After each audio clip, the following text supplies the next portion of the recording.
परियों के बारे में तो आपने सुना ही होगा, पर क्या आपने कभी ये सोचा है कि परियां भी किसी की फैन हो सकती हैं? हाँ, सुनने में थोड़ा अजीब लगेगा पर ये सच है। आज हम ऐसी ही एक परी के बारे में जानेंगे जो बीटीएस की फैन है।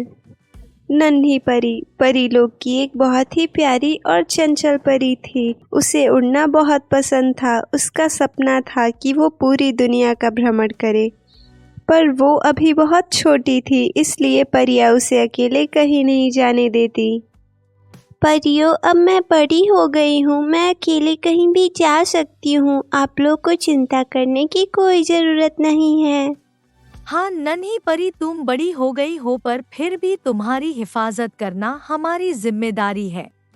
ओफो, ये लोग तो मुझे कहीं जाने ही नहीं देंगी। मेरा दुनिया घूमने का सपना तो अधूरा ही रह जाएगा। थोड़ी देर में रात हो जाती है। सारी परियां आराम करने अपने अपने कमरे में चली जाती हैं। नन्ही परी भी अपने कमरे में चली गई, पर उसे नींद नहीं आ रही थी। तभी उसके दिमाग में एक योजना आई। अभी सारी परियां सो चुकी होंगी, क्यों न मैं अभी पृथ्वी भ्रमण पर निकलूं और सुबह परियों के जगने से पहले ही मैं आ जाऊंगी। फिर वो पृथ्वी लोक की तरफ उड़ गई। वाह, ये पृथ्वी कितनी सुंदर है।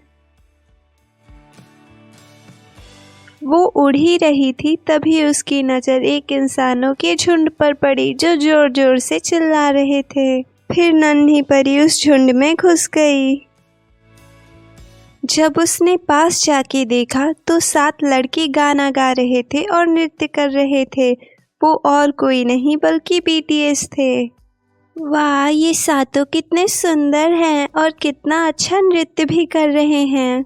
नन्ही परी में एक खास बात थी, वो किसी भी भाषा को आसानी से समझ जाती थी, इसलिए बीटीएस के गाने उसे बखूबी समझ में आ रहे थे। फिर वो बीटीएस का कॉन्सर्ट देखने लगी। कॉन्सर्ट देखते देखते नन्ही परी को ध्यान ही नहीं रहा कि कब सुबह हो गई। कॉन्सर्ट खत्म होने के बाद जब लोग वहां से जाने लगे तब नन्ही परी को ध्यान आया। अरे नहीं, मुझे सुबह होने से पहले परी लोक में पहुंचना था। मुझे काफी देर हो गई। इधर परी लोक में सभी परियां नन्ही परी को ढूंढ रही थी। तभी वहां नन्ही परी आई।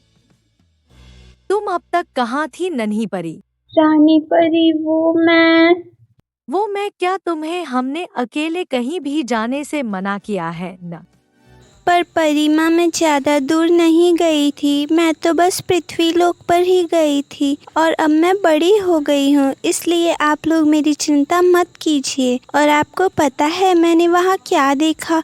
7 सुंदर लड़के बहुत अच्छा गाना गा रहे थे और नृत्य कर रहे थे। मैं बस वही देखने लगी। अच्छा ठीक है, पर दोबारा कहीं भी जाना हो तो हमें बताकर जाना।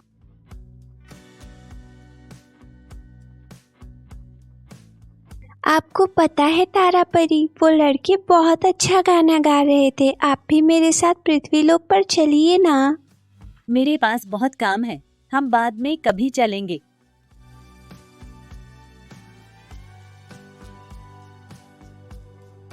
ओफो, परिया तो मेरे साथ पृथ्वी लोक पे चलने को तैयार ही नहीं हुई। कोई बात नहीं, मैं अकेले ही चली जाऊंगी। थोड़ी देर में रात हो जाती है। नन्ही परी ने सोचा क्यों ना आज भी धरती लोक पर जाऊं, पर रानी परी ने तो मुझे अकेले कहीं भी जाने से मना किया है। नन्ही परी पृथ्वी लोक पर जाना चाहती थी, पर साथ में वो डर भी रही थी कि अगर किसी को पता चल गया तो उसे फिर से डांट पड़ेगी। पर उसके दिमाग में सिर्फ वो संगीत ही घूम रहा था। बस बहुत हुआ, मैंने फैसला कर लिया है कि मैं पृथ्वी लोक पर जाऊंगी। आखिर मेरी भी कोई जिंदगी है। फिर नन्ही परी पृथ्वी की ओर चली गई। उसी जगह पर गई जहां कल बीटीएस का कॉन्सर्ट हो रहा था, पर वहां कोई नहीं था। अरे, वो सातों लड़के कहाँ गए जो कल यहाँ गाना गा रहे थे? और आज कोई भीड़ भी नहीं है। तभी उसने कुछ लोगों को बात करते हुए सुना। कल तो बीटीएस के कॉन्सर्ट में मजा आ गया। उन लोगों ने क्या गाना गाया, पता नहीं अब दोबारा कब बीटीएस यहाँ कॉन्सर्ट करेंगे। अभी तो वो अमेरिका में कॉन्सर्ट कर रहे होंगे। ओ, तो उनका नाम बीटीएस है, पर ये अमेरिका कहाँ है? अब कोई बात नहीं, मैं ढूंढ लूंगी अमेरिका को। फिर नन्ही परी अमेरिका के तलाश में निकल गई। काफी देर तक उड़ने के बाद भी उसे अमेरिका दूर दूर तक नजर नहीं आ रहा था। ये पृथ्वी कितनी बड़ी है, मैं तो थक गई। बहुत देर तक उड़ने के बाद आखिरकार वो अमेरिका पहुंच ही गई। उसने जल्द ही वह जगह भी ढूंढ ली जहां बीटीएस का कॉन्सर्ट हो रहा था। नन्ही परी बीटीएस का कॉन्सर्ट देख ही रही थी, तभी उसे पीछे से एक आवाज आई। जैसे ही वो पीछे मुड़ी, उसके पीछे रानी परिया और बाकी परिया खड़ी थी। रानी परी, परिया, आप लोग यहाँ? हाँ, हमें लगा ही था तुम आज भी यहाँ जरूर आओगी, और जिस तरह से तुम इन लोगों की तारीफ कर रही थी, हम भी खुद को यहाँ आने से रोक नहीं पाए। और फिर सारी परियों ने बीटीएस का कॉन्सर्ट देखा, और अब सिर्फ नन्ही परी ही नहीं बल्कि सारी परियां बीटीएस की फैन बन चुकी थी।